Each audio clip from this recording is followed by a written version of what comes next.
$15 from Fra, who says, gotta donate for the glitch exhibition in Paper Mario, and of course for this great cause. Keep it up. And with that, folks, I have just been given the green light. Record of Lodoss War Deedlit in Wonder Labyrinth by Bowie the Hero. Good luck and have fun.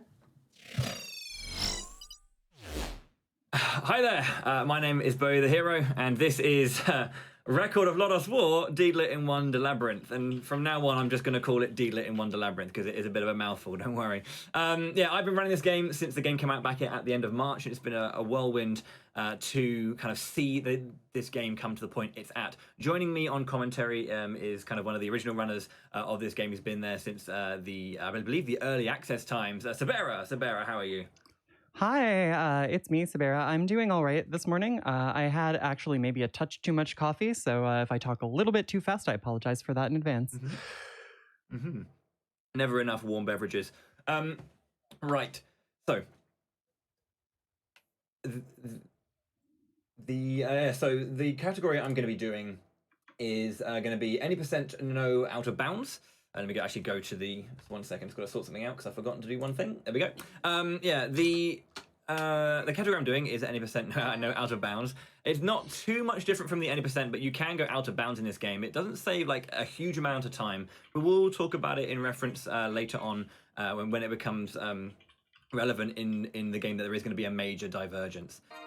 Before I start the run though, I will just kind of quickly do a little bit of, if you don't know what the Record of Lodoss War is, most people would know it as an anime in the mid to early 90s. It was based on a book that was written based on a D&D campaign. So it was it's quite a weird thing. And this game came out because a new book was being released, I believe. And I think this plays in some part to that new book that was released in the series. So we'll get all that out the way because it's a fast-paced run and we've got a lot to cover.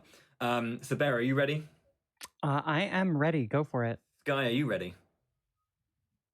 Oh, take that as a yes. Oh, absolutely. Yes. I just needed to make sure everything was working out. I am looking forward to this, and I really hope I pronounced the title of this game right, because I'm looking at it going, it's a little bit of a mouthful. Some people say Lodoss, I say Lodoss. It doesn't really matter. It's a cool game, and let's get right into it in 5, 4, 3, 2, 1, go.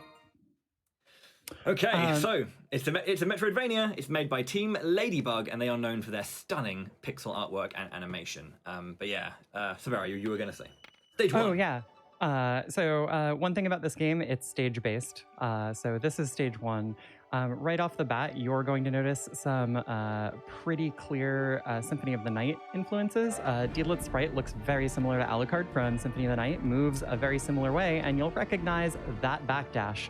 We don't have a shield to cancel with, so we're just going to be chaining backdashes all over the place for now. Our first item here is this Sylph, the Spirit of Wind, and this is kind of where the first part of the game's interest comes out. I now have a blue HP bar, and I can also hover with the power of Sylph, which is going to be a very important skill throughout the game. That hover, one thing about it, though, is that it does actually have a lower horizontal movement speed than your basic run. So we're going to try to spend as little time in the air hovering as possible. And continue just backdashing our way to victory. I'm not going to muck around with that imp. So I'll mention it very briefly, but we'll talk about it properly a little bit later. But enemy movement is based on our actions, so they behave in a really strange way sometimes. Turn around, please. So what Bowie was trying to do and just accomplished there is something that's known as a perfect screen transition. Basically, a frame-perfect backdash out of the screen transition caused the enemies not to respawn on the previous screen. So he touched the teleporter screen without actually going into the room. We'll use that teleporter a little bit later. But I just got the knife and also the salamander upgrade. So now I have both wind and fire. And this is where kind of the interesting thing about this game comes in. This game has a rather Ikaruga-like system. We have 2 colors, fire and wind, that you can basically change yourself into to deal and protect yourself from one element of damage, and then switch to the other. If you look in the center of the UI, you'll see a number 2. When I just got a level up, and then a number 1. Those are the elemental levels of both wind and fire. When I'm in one and I kind of hit that, I'll get experience for the other. And when I have level 3, I have a damage multiplier as well as HP regen. Very good. Yeah, so as long as you are equipped with a spirit that is level 3, you'll heal slowly. There are these bow puzzles throughout the game. You're really supposed to reflect these arrows to break the ropes at the open parts, but it turns out that you can just kind of jam arrows into the mechanism and clip through the walls, and it's a much faster way to solve the puzzles. Here, you just saw Bowie go through the Ikaruga mechanic a little bit, and to hit this colored switch, that switch glowed blue, and now all of these blue doors will open for us. Every single stage has one, and it's kind of very, very important because it kind of like creates a weird. But we basically will always have to press a button to complete the game, or to complete every stage. Yeah, pretty much. One thing that you might have noticed was that during the cutscene, Bowie was continuing to heal, which is a really nice feature. Also, if you saw him just backdash through an enemy, if an enemy is moving toward you while you're backdashing at them at the right speed, you'll just phase through them. It's called enemy phasing, and there are a couple of places in the run for like relatively consistent setups for it. This may not work, that one. Yeah. Dude, I'm really happy I got 2 of those, I'm not gonna lie. That cockatrice one is really dangerous because the cockatrice can turn you to stone, which costs quite a bit of time.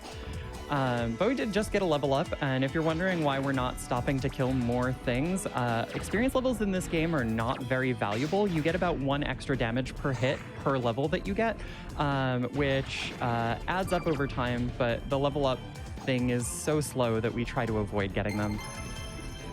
Okay, first boss. Abram. Yeah. So Abram is a water dragon guarding one of the governor's treasures, the Soul Crystal Ball.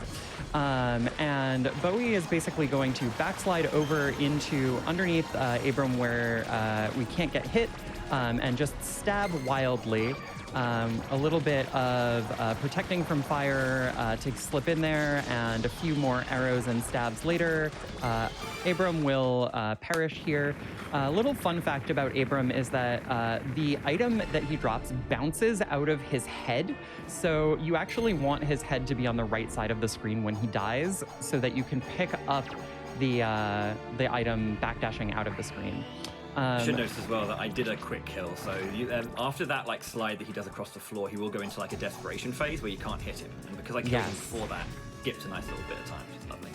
Yeah, but and this upgrade is super important. This is the slide, and you know, slides are a big thing in most Metroidvania style games. And this one's really great because we do have the elemental mechanics, and we have 2 versions. We have fire and wind. The fire slide has much more range, and also it kind of puts you a bit airborne, and whilst you are airborne, you actually have iframes, and we use this to our advantage throughout to kind of like skip loads of either these elemental barriers, or also like enemy damage, and like go like this, like slide straight through. And now we can chain it with the backdash to kind of get even better movement, even faster. So we'll do like a backdash, so kind of the input is like you do a slide one way, turn around backdash, turn around slide, turn around backdash. So it's a really intense input. Yeah, it is. So you've seen him do this a couple of times now, but Bowie is stabbing his knife downward as he jumps, and you might wonder why. It's because when you do downward attacks with a fast weapon in this game, you get a little extra height and a little slowing of your fall speed. It's something we call knife hovering. And it's used a lot in this, knife floating. I'll mostly do it in fire as well because of the floating mechanic of wind can sometimes be a bit weird with it, and it can like sometimes fall down. Yeah, so this is Piratus, the final boss of stage 1. Piratus is weak to light, which, good news, our Will-O-Wisp spell is light aspected. Bowie was trying to lead Piratus over to the right side of the room and kill Piratus on the right of Deedlit because she jumps backward like this. You want that jump to be as short as possible. And now she's going to exit the screen really quickly, which gives you back control faster. Yeah, and that's the end of stage 1. So straight on to stage 2, and we're going to be mixing up with a few new movement options that we're going to get. So I'm going to start off by just hovering over here to the left, and I'm going to pick up a 2-handed sword, the Zebra. If you want to talk about why we get this one whilst I just do this next bit here. Oh yeah, absolutely. So why go out of your way for a weapon? Is it because it's especially powerful? The answer is not really. When you are descending from a jump with a two-handed weapon, if you boop an enemy, you pogo, like that. And this enables us to get this wind upgrade early. So now the effective damage of our wind attacks is spirit level 4 instead of spirit level 3, and our base damage will always be at least spirit level 2. So we want that early because it really makes the quick kill on the next boss easier. Also just going to do a quick safety save here because there is a thing. I'm skipping a big portion of this stage now. You're meant to go to the northeast, but I'm actually just going to boop, up here. Yeah, cross this bridge this way. You're meant to have the double jump ability, which I'm going to get to the next boss. But if you fall down there, you soft lock. Because you can't get out if you don't have an enemy to boop off or if you don't have anything. Or if you don't have double jump. So. Yeah, so this is Jin and Ifrit. I think pretty much the only boss that has two separate attackable parts in the game. This quick kill was actually something that I devised after noticing something on accident. You lure them over to the left-hand side of the room like this, and then they're gonna switch positions.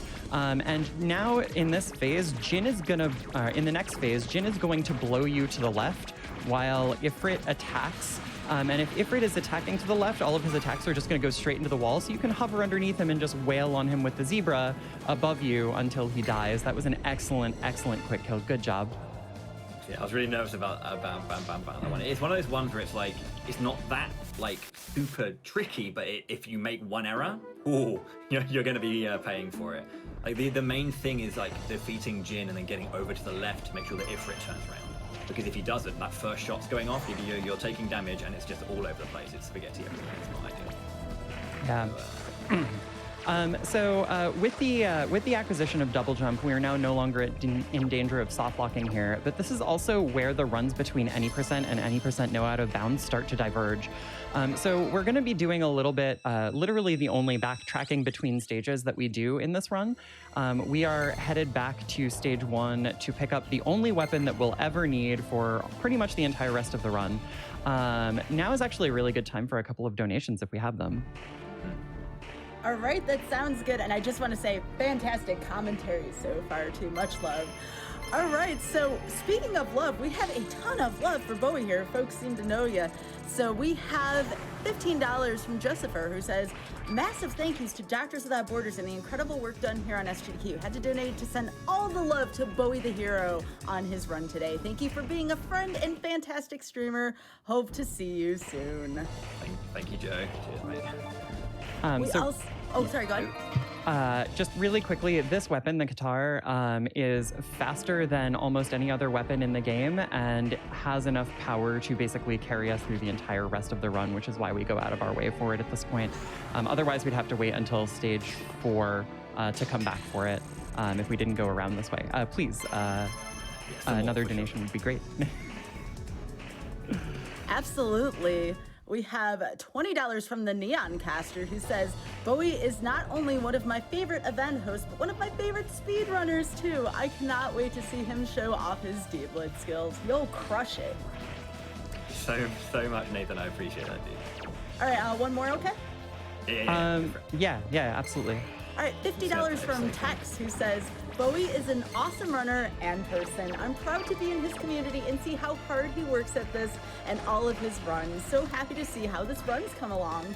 Back to y'all. Thank you so much, Tex. Really appreciate it as well, dude. So knife floating can get me really high up these, and it's just, mate, sorry. I'm mostly an RPG speedrunner, so this is very new movement to me. It's hard to talk about it at the same time, but there's lots of elemental changes. Going to hover, the horizontal speed is a bit slower here, but it's just a bit safer. Going to go back to the zebra. We're going to slide here, get another pogo up to here to skip that entire screen's worth of movement. Going to go back to Qatar for safety, because there are demon doors here. We want to get over those. Another quick slide, then another arrow manipulation. Well, I said we're saying manipulation hit, I guess. And we did all that to go and press that green button, and we were talking about how there's going to be like a bit of a diversion from any percent. the out of bounds that you can do with any percent skips needing to go and get this green. I did the wrong input, that's okay. Yeah, so basically in any percent, what you would do is go back to the room where you got the zebra, and slide underneath the one-tile stairs and then backdash out of it. And if you have double jump for some reason, that lets you clip into the floor, which lets you skip all the way to the last boss of this area. But now we've unlocked the green door, and that allows us to make our way over here to Shooting Star. And also to a safety save just in case, because stage 3 sucks. Oh yeah, that's a very good idea.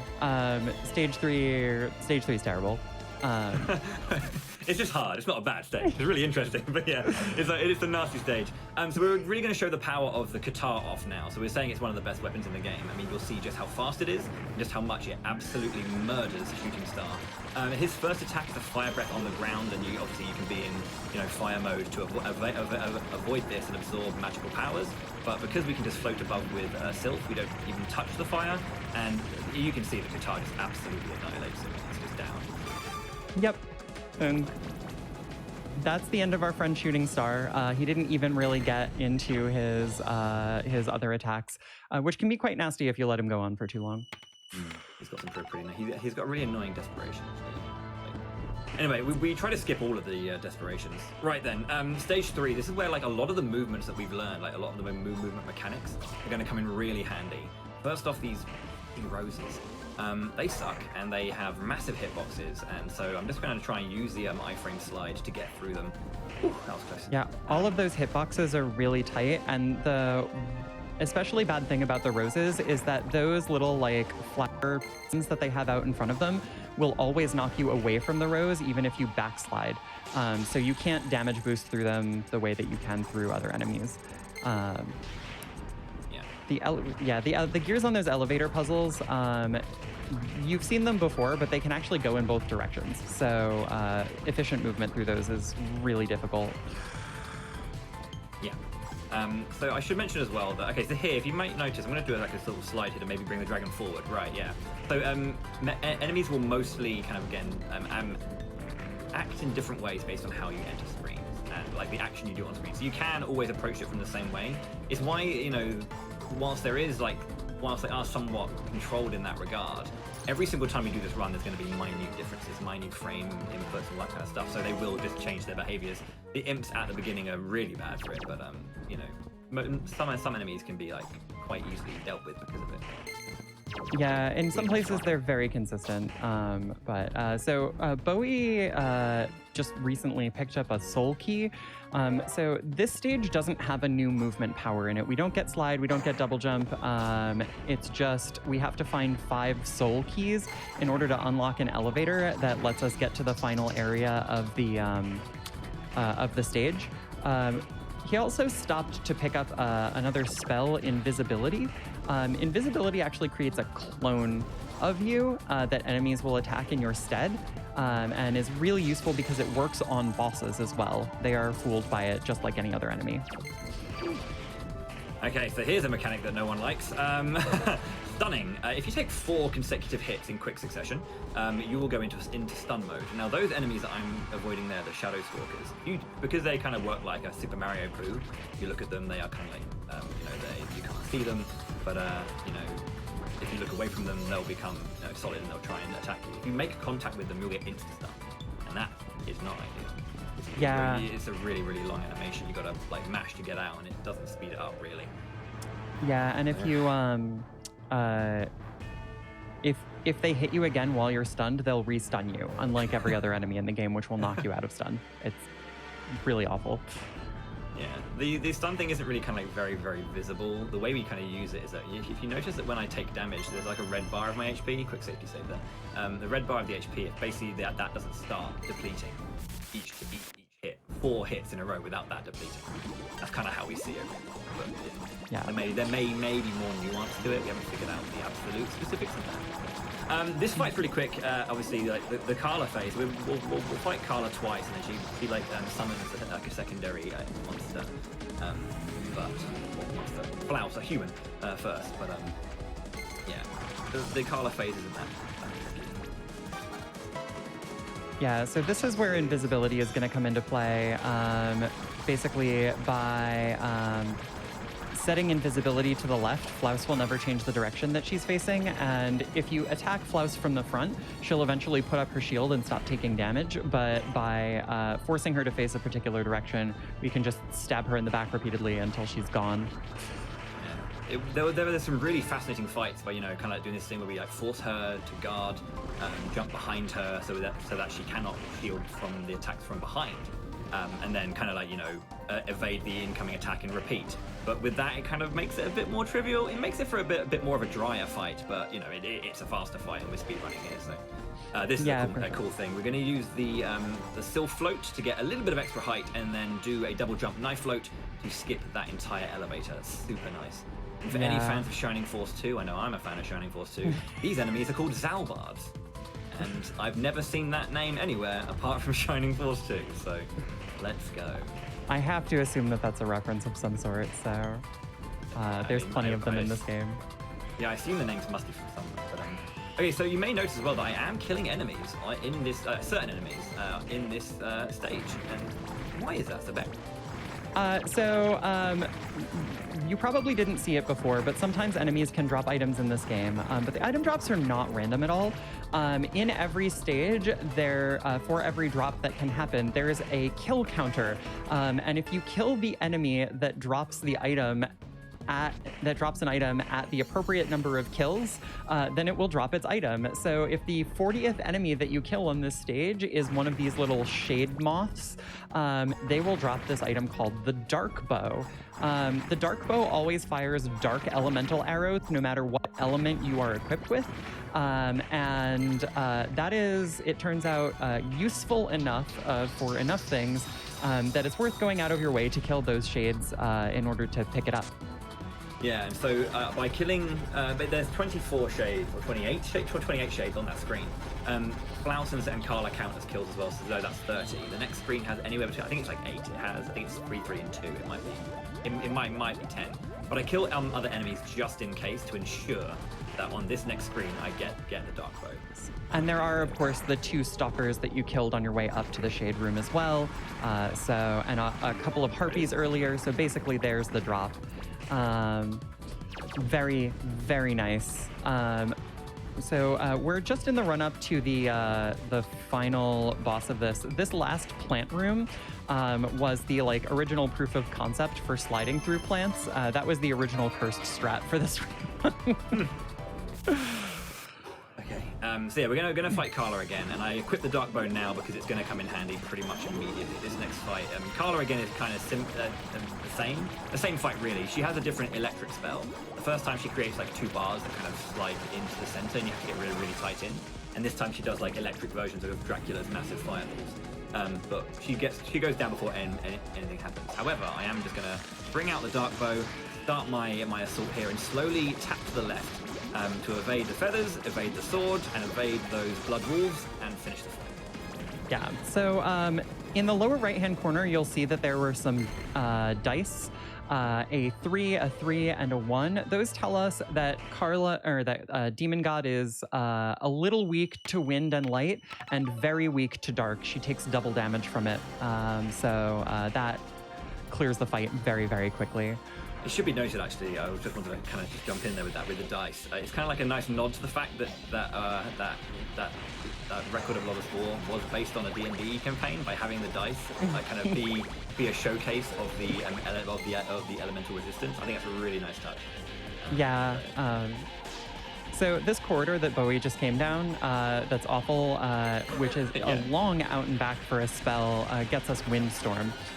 Windstorm is a very expensive spell. It costs 50 MP, and it does a fair bit of damage. It was a little bit contentious in earlier versions of the run because it seemed like it didn't do enough damage to be worth how much MP it costs. But it turns out that it really helps for enough fights that it became a mainstay of the run. Yeah, I want to quickly bring up a couple of, a community member in particular, Jado, who is kind of one of the first people to kind of like really crack out a bunch of pogos. Now I know that this next screen, I believe it was your strat here, Sabera, but the pogos in general are like a big thing that that Jado really championed in the community, and we were all like, no, please, they suck. But 1-2, thank you, Sabera. Yes. I was really opposed to the pogos, and then at some point, once I got like a little bit good at them, I was like, I wonder if I can pogo my way through stage 4, because stage 4 is awful. And there we go. So big shout outs to Jado. We're picking up another wind upgrade, and this puts us water breathing. What does water breathing let us do, Bowie? It lets us breathe underwater. It's only useful for this one stage, and it basically. We are gonna. I want to go to Qatar there. Yeah, I was gonna say. Why did I open the menu? Yeah, the water breathing is useful for literally 2 screens. This screen and then one more. These crocodiles are annoying, but it's okay. 1, 2, 3. Anchor hit. Sorry, I just need to focus. This is what I mean. Oh, no worries. Like, RPG speedrunning. Yeah, so the water breathing allows us to do that. When you run out of air, you lose HP instead, and the HP drain is absolutely like it is a race car. You just die. It's so quick, so you have to be very careful. Yeah, and it's technically possible to make it through those screens without water breathing, a technique known as water breathing skip, but it is nearly frame perfect, so it is not something that anyone would do in a marathon unless they were extremely confident.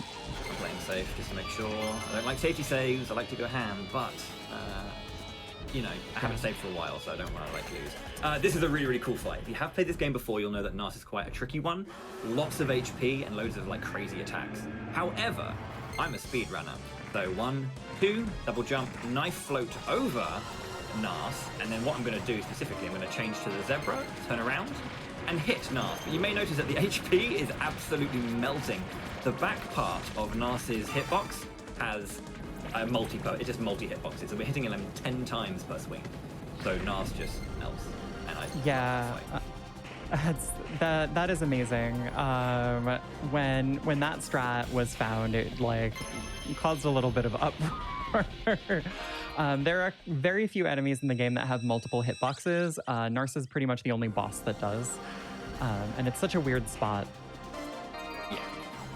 Please don't fix that, developers, please. Yes, please. The rest of this stage all the way up to the next boss is a lot of the same movement that we've seen so far. Now would be probably another good time for donations if we have a couple more. Sounds great. We have $100 from TMG Drakenwolf, who says, so excited to see a game I helped break during a run in GDQ. Go, Bowie, go, do the deed lit, and kick some Nars. And I really need to update the any % guide now, don't I? So much indeed. This game is indeed lit. I'm so sorry. My friend inside will be very happy with me, but I'm not. Come forward. There we go. Yeah, sorry, no more time for donations because we got like a next fight. That was my bad. Sorry, I spoke over it. Oh no, it's totally fine. I also didn't cast. There was a really, really cool technique you can do here called cutscene casting. I didn't do it like that. Oh no, we're gonna fight. Yeah, we're gonna fight Pyrotes 2 now. She's basically the same fight as the first time, but faster with more knives. So you just kind of need to be a little bit more aware of that. React to her spell, her like attacks a little bit more, and then just. But we do have a big cutscene coming up actually, so there is more time for more donations now, and then we'll kind of go over a few things as we approach stage 5. So I think we can get like 2 or 3 in if we have some time, this guy. Oh, absolutely. We have $25 from VAgent0, who says, always good to see you on stream, Bowie. Great run, great commentary, and a great game. Thanks for all the good times, and keep on rocking. Huzzah! Huzzah! Thank you. Huzzah.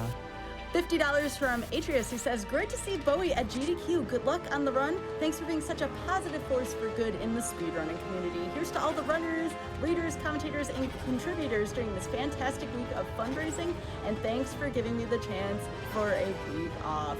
Also, $50 from Biddle real quick. Stay classy, Bowie. Stay classy. Thank you so much indeed. So what is going on here is that Pyrotes stole our soul crystal orb at the beginning of stage 1. after our fight, and then got some knife from Carla that she stabbed our boyfriend with, and combined those two items to bring back her boyfriend, the Dark Knight Ashram. So you've got a little bit of that Lodoss duality going on. You've got the high elf with her knight boyfriend, and the dark elf with her knight boyfriend, and it's so painfully 90s, isn't it? It really is. This is a grim hope somehow. I don't know. Yeah. Do you want to talk about the dream sequence? Yeah. So these lifeless kings, it's a very, very simple thing. Basically, we kind of have a dream about, you know. It's kind of hard to describe what's going on right now in the overall story, but it will kind of happen. But she kind of like after Ashram comes back, Deedlit kind of like falls into this kind of dream sequence and sees visions of her previous adventuring party, Pan in the center, her other half, her lover. She has to get past these lifeless kings. I do knife floats to kind of make the lifeless king join me up high so I can get down and backdash behind it, because they deal like 45 damage. I only have 108 HP. It should be noted that level ups don't change my HP. So yes. It only gives us minor attack and defense. So there are HP and HP and MP upgrades up to 150, 10 per upgrade. We're going to do a very, very big skip now, which is called the BOWIEtheHERO skip. Well, not this particular, if I can do it correctly. Yeah, so jump up. In this stage, like in all other stages, there are two bosses, but this is the only stage so far that we've found where you don't actually have to fight one of the bosses. The movement power in this stage is a double jump enhancement called Windstorm, not to be confused with the magic spell Windstorm, so we call it Jump Storm. And all the way on the right side of the map is a fight with Emperor Beld of Marmo, which is supposed to guard the Jump Storm ability. But it turns out that with our pogos and our hovers and all of the other additional height gaining capacity that we have, we actually don't need the Jump Storm to access the second boss of the stage, Ashram, which we're going to go ahead and fight right now. Okay, so this fight, I've been practicing left side, so I'm so used to right side, but left side's faster because you end up on the left side, which is where I need to go. So I'm going to start with the slide on, immediate windstorm, change to wind, stab away, backdash, change to fire, tank a hit, backdash left, change back to wind, so I can avoid this hit, and I'm going to hammer him away as he steps back. He's going to stand still, throw out some chains, and I'm going to get him over to the left-hand side, make him hit the wall, and he's going to be stuck on the wall because his AI freezes, so I can finish the fight nice and easy with 100% MP. That's the first fight Beautiful down. Commentary while doing that kill flawlessly. Thank you. Now we have Imperfect Ashram. This is even more precise. So he's gonna do a little bit more of a kind of like aggressive start. So I'm gonna start off by changing. Gonna stab a few times, backdash when he jumps in, and do backdash stabs. I went a little bit too late on that last one. Get up a little bit more MP. There we go. And I want to basically do loads of these stabs to try and burn him down, because he does have again a desperation attack. We want to try and evade if possible, but I'm not going to because I haven't done enough damage. Please. Oh. Yep, you got it. That was it. The next thing he was going to do was go into his desperation. I took a hit. That was close, but I did it. The backdash stabbing is so precise because you have to kind of make sure you chain the stabbing in the middle of your backdashes, and I just kind of got caught up in one stab.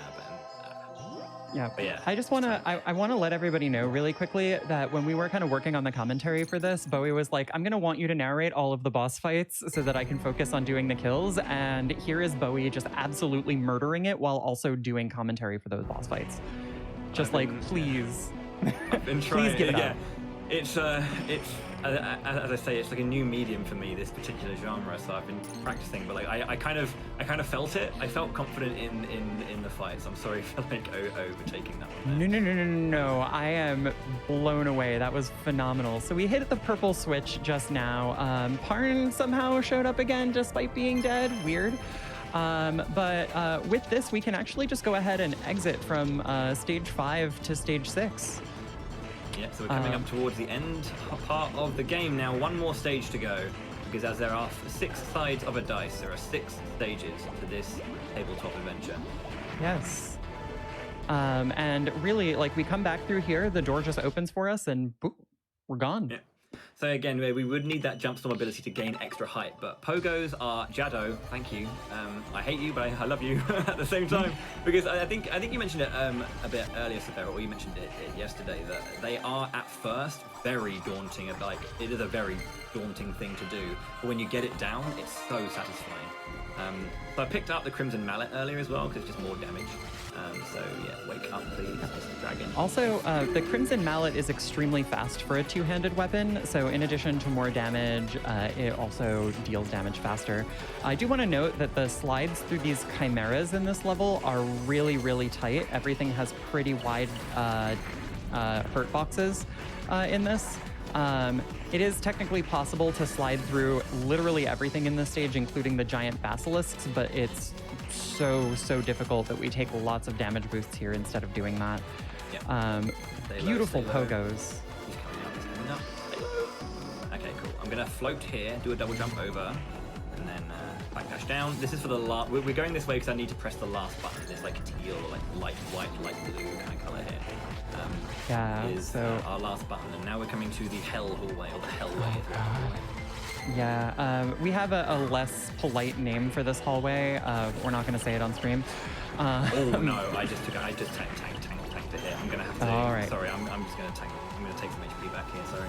Absolutely, perfectly reasonable. This hallway has 3 basilisks, 2 or 3 chimeras, and also the ultimate evolution of the insta-stun stalkers.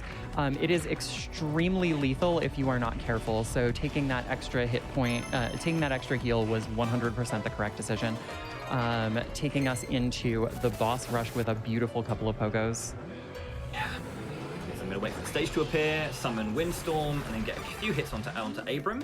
He's down instantly. I'm gonna try and get the early hit onto Ifrit as well. No, it's Ifrit first. Yeah, there it is. Yeah, it is Ifrit first. And so this is really where Windstorm shines. It was really useful for Ashram and Imperfect Ashram, but it absolutely shreds bosses in the boss rush. And this is every fight that we've gone through in the game thus far, except for the first version of the Pyridus fight and the first version of the Carla fight. So anything that you fight twice, you only get the second version in the boss rush. As you can see, Windstorm absolutely rips through Shooting Star. And you'll notice that there are these 3 items that appear over every phase. From left to right, they will restore your HP to full, restore your MP to full, and restore your spirit gauges both to level 3. So we do have kind of quick recovery items between bosses available to us at all times. So we don't really have to worry about spamming Windstorm as much as humanly possible in this fight. Carla is down. Again, that was her second form. Not that you got to see any of it that mattered. Here's Flaus again. Her fight is no less weird this time around than it was the first time around, but it doesn't make sense to change to invisibility here. So we do the strat that we used to do in the first fight there, just with Windstorm. Yeah. Demon God is even easier with Windstorm than she was with the Dark Bow the first time around. I mean, you can grab that soul gem from the floor. Yeah, so Sabera always said I should do it from the floor, and I really should. You're right. I just don't know why I do it in the air. I always get hit. Nars is a little bit different here than the first time because we do have to make sure to lure him forward. In his own arena, you can actually be as far back against the wall as you want to, and he'll not hit you. But you actually need a little extra room in the boss rush arena. Beautiful squeaky hammer kill of the dragon. My favorite, it's so funny. Pyridus 2. There is actually one thing about the boss rush that I forgot to mention earlier that is funny. We didn't bother fighting Beld in stage 5, but we do have to fight him here. So after we annihilate Pyridus for a second time, Beld shows up. So say hello to the Emperor of Marmo. Hi, Emperor of Marmo. There is another spell in the game that we didn't pick up that makes the Beld fight incredibly trivial because he is maximally weak to Earth. There is a spell called Stone Blast. Used to be routed in, got routed out because Windstorm. And bye, Beld. I really miss Stone Blast. Benja and Bozo, why'd you do this to me? Yeah, unfortunately, those are the things that happen.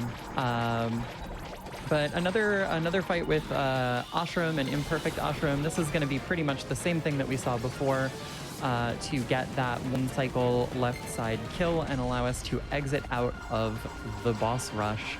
So here we maintain control. There's no cutscene between Ashram and Imperfect Ashram, so the setup is very, very, very slightly different, but not... Sorry. I just wanted to get that.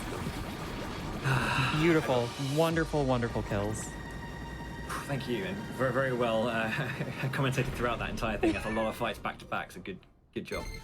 Super nice. We do have just a bit of movement, and it's going to be mostly stuff that allows us to skip the jump storm upgrade by doing like these heights and then kind of knife flow stuff. But we just got mostly movement and cutscenes. So Sky, if you have some more donations, this is kind of like our last opportunity to get them done. All right, sounds good. We have $50 from Vento Livre, who says, running for a great cause, Bowie inspired me to get into speedrunning and has been such an amazing friend and mentor for me and so many others. Can't wait to see more from you, buddy. Thank you so much indeed for the kind words. It's very, very nice of you. And then y'all might recognize this name from the last run, $20 from Laser Trap, who says, donating $5 for what I think is every missed cutscene skip. Thanks so much for this incredible opportunity. I'd also like to shout out to Lord Magecar and Nuxmaster368 and Legothon, who I forgot to mention because Discord messed with my brain. Good luck to Bowie on this amazing game and everyone else this week. We have time for one more before the final boss. All right. We have $50 from Big Head One, who says, GDQ, my favorite time of year. I have today off to watch speedruns all day. Sounds like a good way to spend a day, honestly. Agreed. Speedruns are fantastic. Thank you very much indeed for all of the donations during this run. I know I didn't have any incentives, I'm sorry. It's a brand new game, so there's not much I could really kind of think of off the top of my head. But this final boss fight I love it. So there are two parts. You have to fight Memory, and then we fight the final boss. If you do this fight here without taking any damage, you get one of the best weapons in the game. So I spent way too long getting this absolutely perfect with these bow shots, turn around, double step, jump over.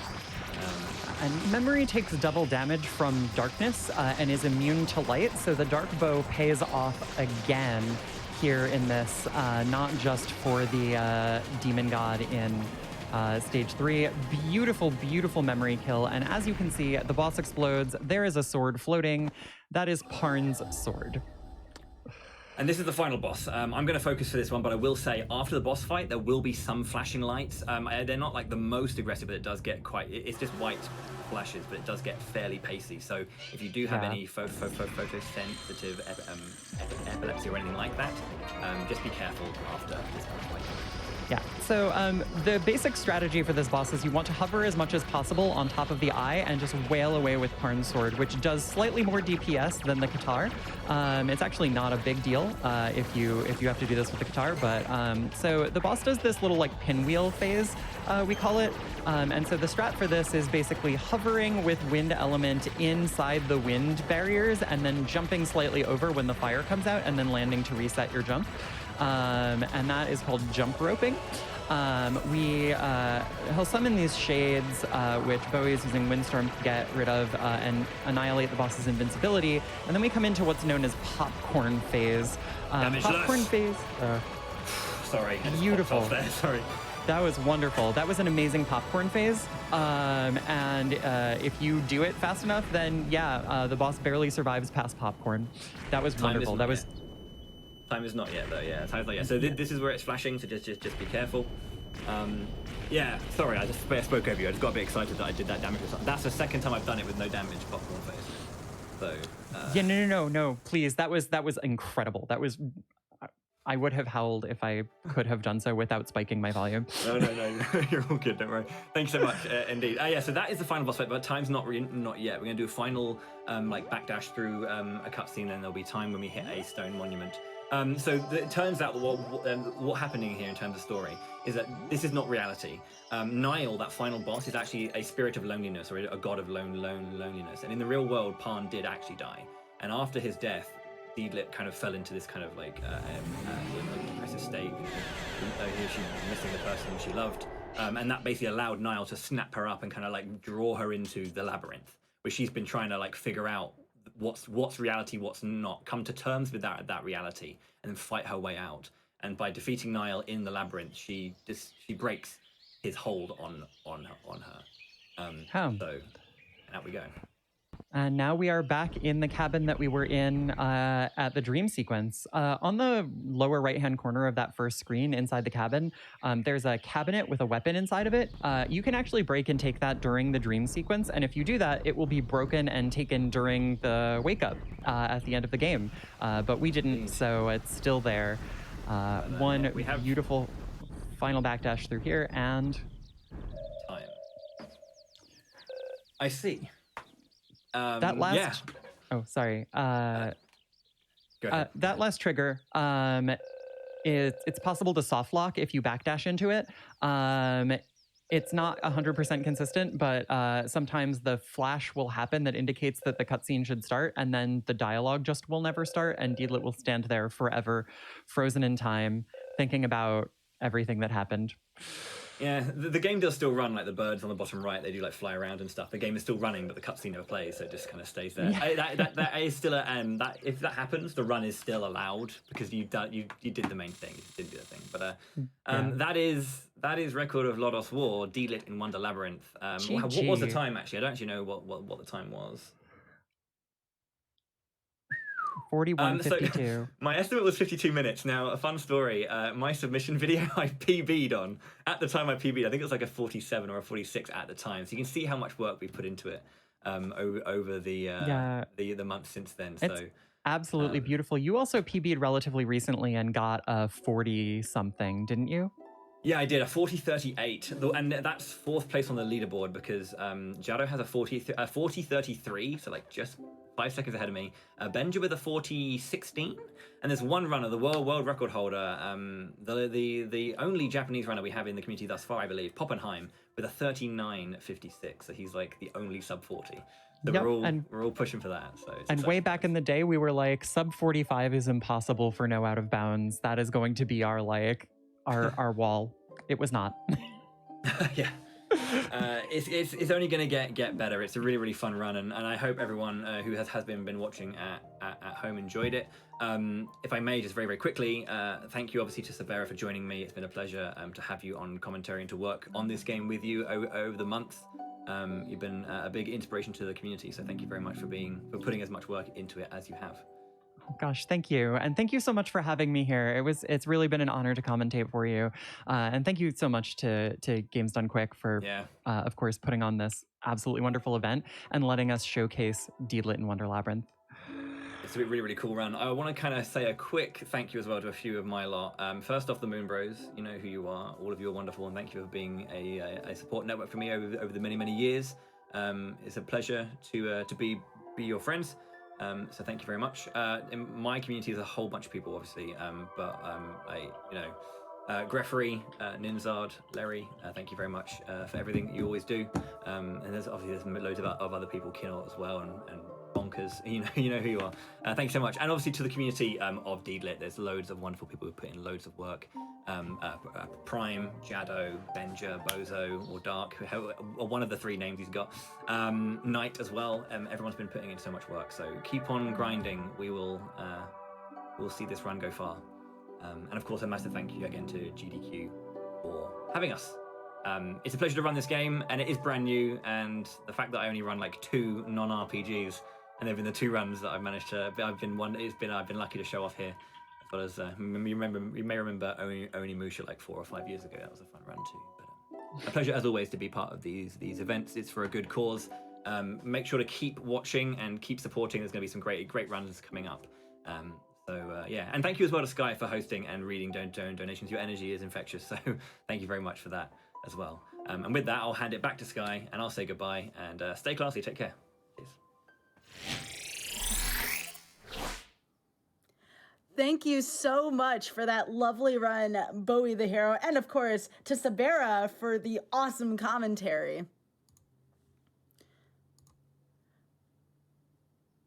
Coming up next, we will have a Cave Story 3D by Supreme Dirt. But first, some donations. And again, going to be showing more of that love here for Bowie before we leave this segment.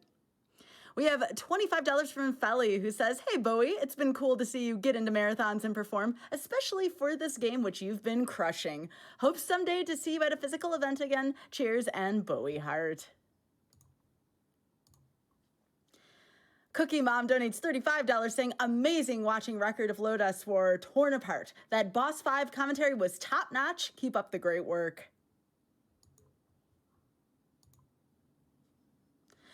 $10 from Dynamite Hetty, who says, "Hey Bowie, greetings from your chat. Keep up the good fight." $35 from Nux Tenma, who says, "Bowie and a Metroidvania? What a great way to start my day. Let's see what shenanigans we can get up to in Paper Mario later." $10 from Noobtree87, who says, "Deedlit runs with Bowie, Doctors Without Borders, SGDQ, so much awesome. Stay hydrated, and donation to Runner's Choice. Good luck, Bowie, and all runners to come." And again, you heard that, folks. Please stay hydrated. If you haven't had water in a while, please be sure to drink some.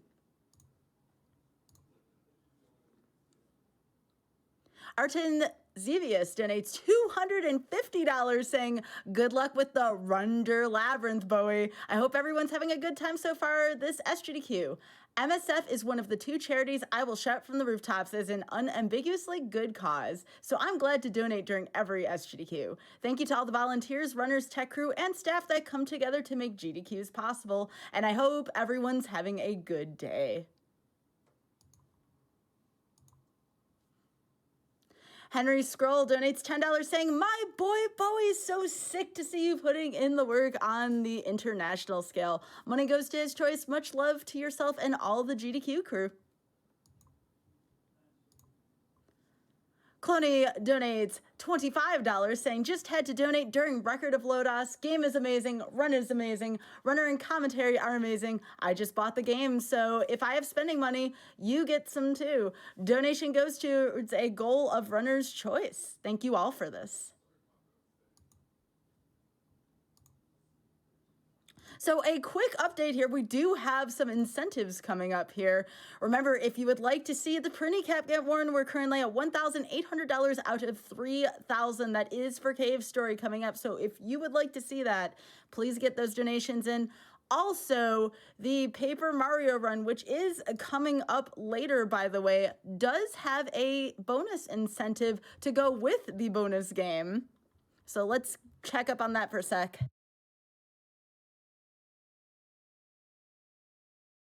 We are currently, for the glitch exhibition, $3,630. So 3,630 out of 15,000. If met, JCog will do a glitch exhibition after the Paper Mario run, just in case you wanted to see even more glitches.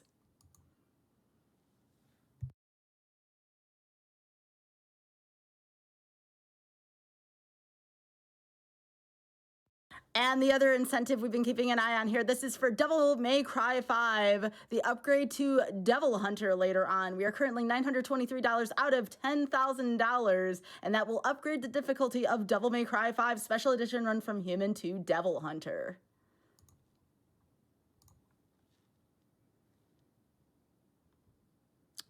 $25 from Gelding that says, "We got Paper Mario, now let's get the glitches."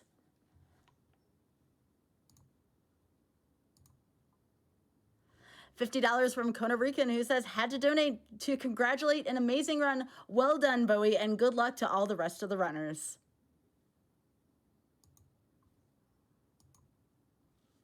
$50 from Arunian, who says, "Let's see that Paper Mario glitch exhibition."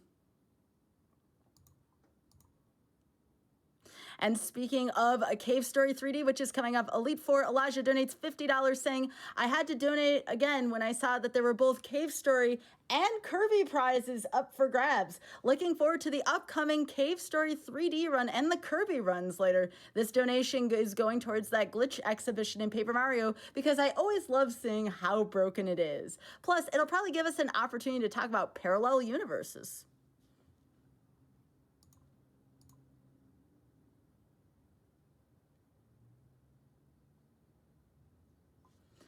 $250 from Space Lancer Jericho, who says this year's been rough for everyone but speedrunners, event organizers, commentators, and support staff of all kinds that have been a big help in getting through it. Good luck on the run and smash those pixels.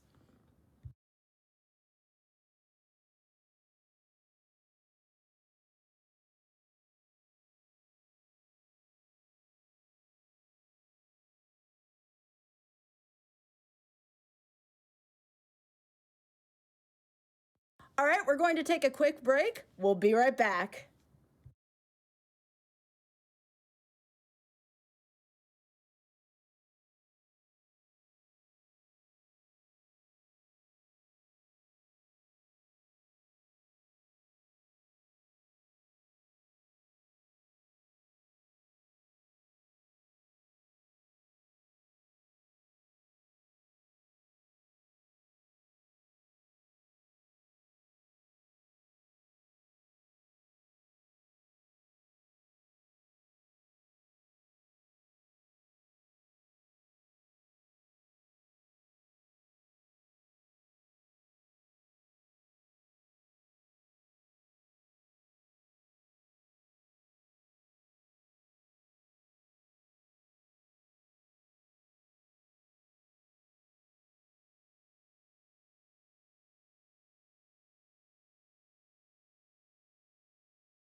All right, welcome back to Summer Games Done Quick 2021 Online, powered by Twitch. My goodness, we have a $700 donation from Dee Dee. It says sneaky counter for modern graphics. That is awesome. And with that being said, that's going to do it for me today, folks. I'm Skybilz. We're going to be heading off to the prize segment. Up next after the prize segment, Edobeen will be taking over. Take care, everybody, and I will see you tomorrow morning. There's a prize segment. Oh, where is it? Is it over? Oh wait, no, that's us, I think. Hello everyone, welcome back to Summer Games Done Quick 2021 Online. My name is Seth, and I'm joined by my regular co-commentator, Mario. Shoutouts to Mario. Thanks for being here with me, Mario. We've got so many great prizes to talk about, so let's just jump right into it. Now, all the prizes I'm going to be talking about right now are available from now until the end of Kirby's Dream Collection a little bit later tonight, so you have some time to donate, but you're definitely going to want to get those donations in as soon as you can. Now, as a reminder, you don't have to donate specifically for the prizes. You can put those donations towards some of the amazing incentives we have. Incentives like that glitch exhibition for the Paper Mario bonus game later tonight. Let me spell it out for you real quick. So we put a game in the marathon as a bonus game that was Paper Mario, but actually it's Ocarina of Time. Okay, it's a little bit of both. It's kind of a really weird glitch, but it's a cool run. And then we went, you know what? There are so many fun and interesting glitches in Paper Mario that we can still have an incentive for a glitch exhibition. Think of how ridiculous those glitches are going to be. You want to see it, and I think we still need about $10,000 to make that happen. So let's get some donations in. Let's make that a reality. But first, let's talk about some prizes. So, from Phoebe J, we have this absolutely amazing print of King Dedede on a Hot Tin roof. Now, look, I have 3 favorite things to put on a hot tin roof. They include fiddlers, cats, and of course, DDD. It's absolutely adorable. I love the art style. I love the joke here. It's great. Thank you so much to Phoebe for sending it out to us. And again, $5 minimum donation from now until the end of Kirby's Dream Collection a little bit later tonight. From our good friend Marlo Dobe, we have these absolutely adorable Kirby Joy-Con shells. So you can reshell your Nintendo Switch Joy-Con with some lovely Kirby art from Marlo Dobe. Look at them. They are absolutely adorable. Got little stars, got everyone's favorite little Poyo. And we've got some for the back triggers as well, covered in traditional Kirby stars. A little bit hard to show off here in my hands, but they are absolutely wonderful in person, and they're only a $10 minimum donation. So make sure to get those donations in, and thank you so much, Marlo, for making that happen. Now from another longtime donor and wonderful friend, Puzzle P, we have this absolutely adorable painting of Kirby on canvas, Spice Up Your Life. We got Kirby, we got the cooking power-up, of course we got some maximum tomatoes, some carrots, some peas, everything you need to make a great stew. It's a little bit hard to see under this lighting, but Puzzle P's art is just full of doodles. This entire canvas has been doodled on with little words related to GDQ and Kirby snuck in there. It's so cute. It's a $15 minimum donation. It's an absolutely lovely painting. Thank you so much, Puzzle P, for sending that out to us. Also, $15 minimum donation and also some amazing paintings. From Glenn, we have the whole Cave Story cast, you know. We've got Curly, we've got Quote, and, you know, of course, there we go. All 3 of them together. They're absolutely wonderful. Thank you so much, Glenn. $15 minimum donation. Make sure to get them. You get Curly, you get Quote, and of course, you get the Balrog. You gotta get Balrog. Set those down gently over there and talk about some of the other amazing prizes we have. From Doikum, we have this absolutely amazing Jet Perler from Kirby Superstar. It comes framed. Like, look at this. This is Jet. You ever wanted a Jet power-up in real life? You can have one. You can at least have one in Perler form. Framed. It's so cool. Again, like, you got to zoom in on it a little bit, by which I mean I'm just going to hold it up closer to the camera. Those are Perler beats. That's an amazing melt right there. Thank you so much to Doikum for sending it out. It's Jet. You want Jet. You need Jet. $20 minimum donation, and you might just have Jet. Now, from Carolyn Brown, we have an amazing acrylic on canvas painting here of Shadow of the Colossus. Let's take a look at that. That is beautiful, and it's actually so massive. I'm just going to put it right in front of my head. It's, of course, of Argus, the first major Colossus you fight in Shadow of the Colossus. Look at that. That is a massive spectacle. It is an amazing painting. It's just wonderful. It's a $20 minimum donation, and thank you so much to Caroline for sending that out to us, because seriously, that's so cool. I'm so glad I got to show that off.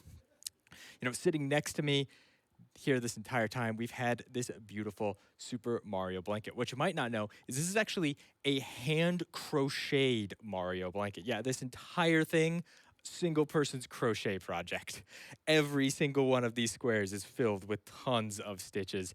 It's incredible. It's a $25 minimum donation, and thank you so much to Bailey's Creations for sending it out to us. Like, come on. This thing is amazing. It's a $25 minimum donation. You could have your very own pixelated Mario crocheted blanket. Who doesn't want that? I want that.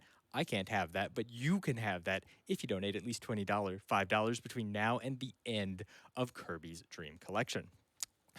Now, last off, I do have one more amazing prize to talk about. It's a $35 minimum donation. It comes to us from Kestrel Michaud. It is a beautiful handmade quilt. It's about, I believe, 12 by 28 or so inches, and it is called My Friend and the Setting Sun, which is the name of the song that plays at the end of Meta Knight's Revenge in Kirby Superstar.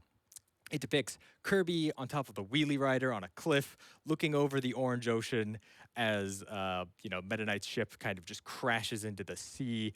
It's an incredibly memorable scene if you've ever played Kirby Superstar. You can see an amazing picture of it if you head over to gamesdonequick.com. Check out the tracker. It's got the full thing in there. It is glorious. Ton of beautiful oranges and yellows and just deep hues set against, you know, the bright pink of Kirby on the Wheelie Rider in the foreground. Absolutely amazing piece of work. $35 minimum donation. Trust me, it's worth it. You'll want to get those donations in. And you know what? While you're getting those donations in, how about our big prize for the day? It is a wonderful, one-of-a-kind, 6-foot-long banner from Games Done Quick and our wonderful in-house artist LLK. It's called Welcome to the Marathon. Features a ton of characters from games at the marathon, kind of sitting around a table, enjoying some summer drinks, getting ready to enjoy the event. It's a $50 minimum donation from now until the end of Bayonetta. So just get $50 in at some point today, and that's going to get you entered into win that one-of-a-kind banner. We print one, we send it to someone, that's it. The design, that's what we do with the design. You could take home a piece of GDQ history. $50 for a donation, you know, and it's all going to an amazing cause. Now, that $50 is also going to get you a fifth of the way into both of our amazing grand prizes from Heroic Replicas. Shoutouts to Dave at Heroic Replicas for making all of these amazing things. We have your choice of a heroic replica. They've given us a wonderful list of items that you can pick from. There's some great options on there. You know, you like Zelda? We got the Master Sword. We got Dark Link Sword. We got a Hylian Shield. We got the Trident of Light from Breath of the Wild. There are so many great Zelda options on there.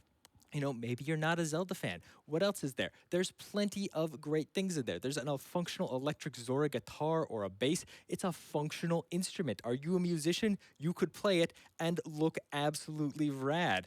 All right, what else you got? How about a Minecraft Diamond Sword? Everyone loves Minecraft. Everyone knows Diamond Sword is the best sword. There you go. You could have that. Final Fantasy, the Buster Sword. It's 5 feet long. It's massive. It comes with some materia orbs. It's super cool. You definitely want it. $250 donation cumulatively over the marathon. So hey, get $50 in today, get $50 in a few more times throughout the marathon, and you're going to be entered into that and our other amazing grand prize, which is, of course, a Skytech Gaming Mark 9 PC. This is an incredible PC. Look, it's got a 5800X, it's got a 3070 Ti GPU in it, it's got 32 gigs of RAM, it's got a 750 watt gold plus rated power supply, it's got a ton of amazing parts that frankly, you just can't find right now, and they could all be yours if you donate at least $250 throughout the marathon. Anyway, that's all the prizes I have to talk about right now, but there are so many more. You gotta head to GamesDoneQuick.com. You gotta click on the prizes link. You gotta click on the tracker, because that's gonna give you all the information that you need about the marathon. It's gonna tell you about all the amazing speedruns coming up, and boy, do we have some amazing speedruns coming up. We've got Metroid Prime 2, we've got a ton of great Kirby games, we've got Shadow of the Colossus. You don't wanna miss any of that. It's gonna tell you about all the amazing incentives you can put your donations towards, incentives like that glitch exhibition for Paper Mario. Trust me, you'll want it to happen. And of course, all of the amazing prizes that you can win by donating. That's going to do it for me. Let's send it back to the front and get ready for some more speedrun action.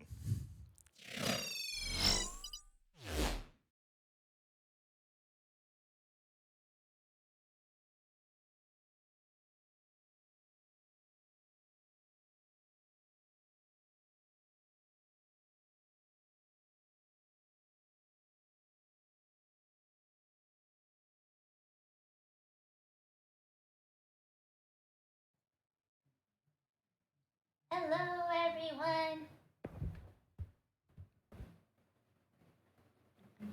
Hello, I am Edo Bean. Welcome to Summer Games Done Quick Online.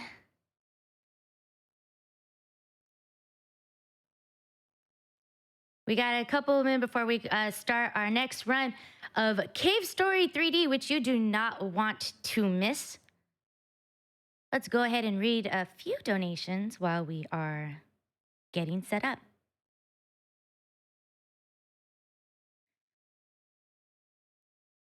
We have a $100 donation from Arya that says, Cave Story is easily my favorite game ever. Super excited to see it here today. So am I. I can't wait.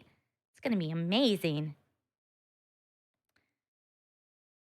Boba_lug donates $30 saying thanks to the GDQ crew and runners for always putting on a great event.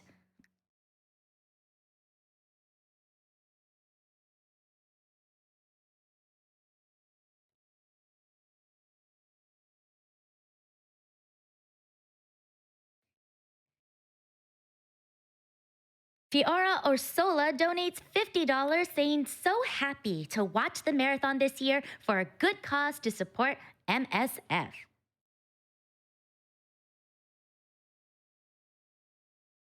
Oh, I just love the Kate Story music playing right now. So good.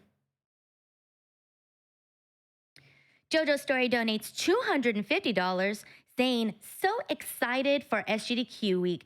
Thank you, staff, commentators, and runners for a great event as always. Let's get that Paper Mario incentive, which we have got the incentive, but I think we are still waiting for the glitch exhibition. So if you guys really want to get that in, throw in those donations when you can.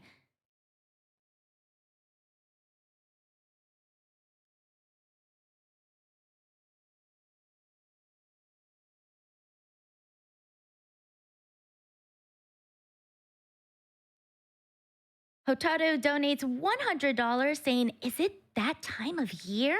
It is! Here's to making a world a better place, one donation at a time.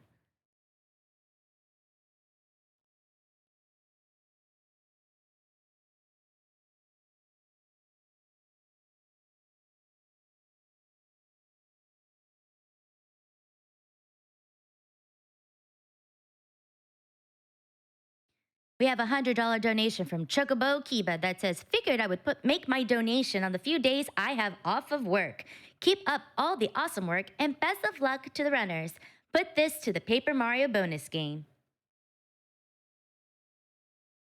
A lot of people want to see that. If you guys want the glitch exhibition to happen, let's see where we're at. We are at $8,025, and the goal is 15,000, but we're getting really close. It's a climbing. So if you want that glitch exhibition to happen, make sure you guys are donating towards that incentive.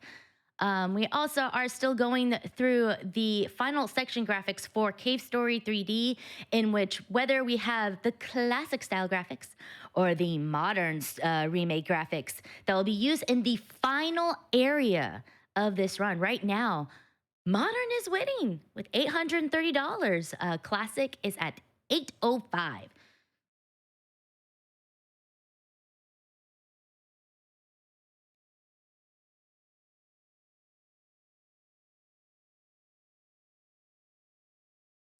We have a $30 donation from Amaltia. I'm so sorry if I butchered that name. I'm sorry. They say, donations, but how do they taste? I don't know if donations should taste.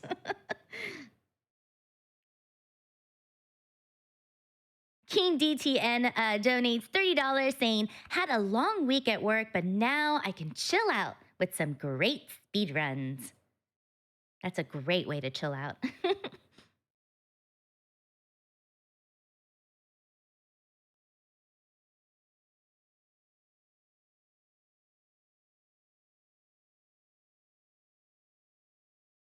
Sailor J, thank you for your $50 donation. Donating for an amazing cause, which it is.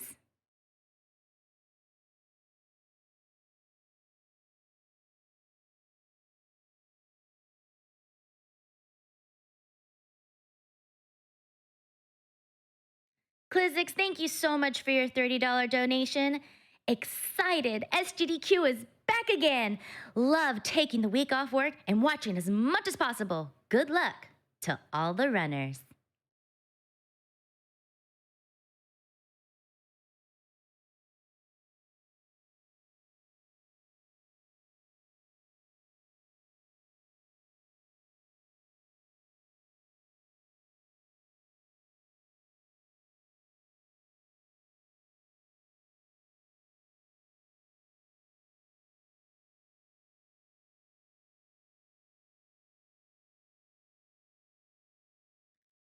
Rahi donates $30 saying, here's to the start of a great week of gaming.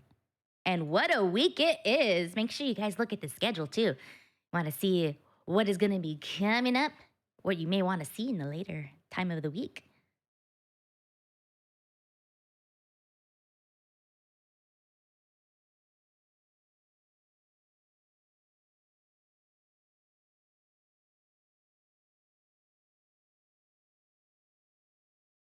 DS Blizzard, yes, it is Blizzard with a W, donates $15 saying GDQ is here. Wonderful cause, full of friends. Thank you all so much.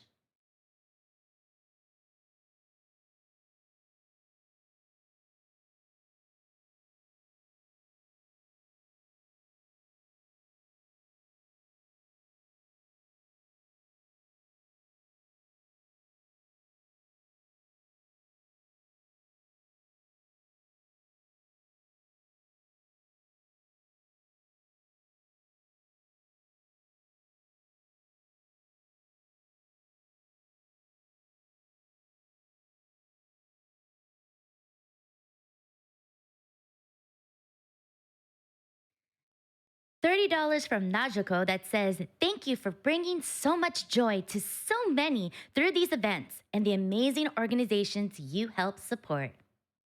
Well, thank you for your donation.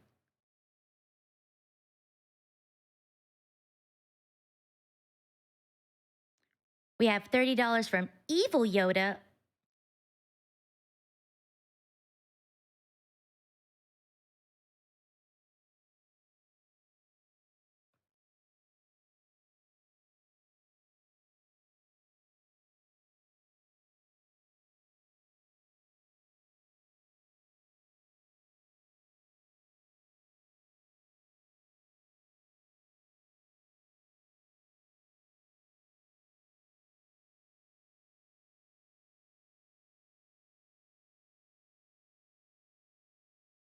Apologize about